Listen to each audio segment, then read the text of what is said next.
خبر شامل کریں گے ضلع منڈی بہاولدین سے، جہاں سنداں والا میں قاری شمس الزمان نورانی کی زیر نگرانی ڈاکٹر ساجد محمود کے بیٹے محمد علی کے حفظ قرآن مکمل کرنے پر پروقار تقریب کا اہتمام۔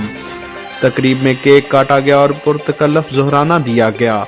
دوستوں نے تحائف پیش کیے۔ اس موقع پر قاری صاحب نے خصوصی طور پر بچے کو گفٹ پیش کیا۔ اس موقع پر معروف قاری قرآن قاری شمس الزمان نورانی نے جیو ایکسپریس نیوز سے گفتگو کرتے ہوئے کہا کہ ہمارا مشن قرآن کی تعلیم کو عام کرنا ہے۔ حضور نے فرمایا تھا کہ دنیا اور آخرت میں بہتری کے لیے ہر حال میں قرآن اور اہل بیت کا دامن پکڑے رکھنا۔ دوسری جگہ فرمایا کہ تم میں سے بہتر وہ ہے جو قرآن کو سیکھے اور دوسروں کو پڑھائے۔ انشاءاللہ میرا مشن ہے کہ علاقے بھر میں ہر بچے کو قرات اور صحیح تلفظ کے ساتھ قرآن پڑھایا جائے گا۔ والدین کو بھی چاہیے کہ بچوں کی دینی تعلیم پر توجہ دی جائے۔ مجزین حسین بلال، جیو ایکسپریس نیوز، منڈی بہاولدین۔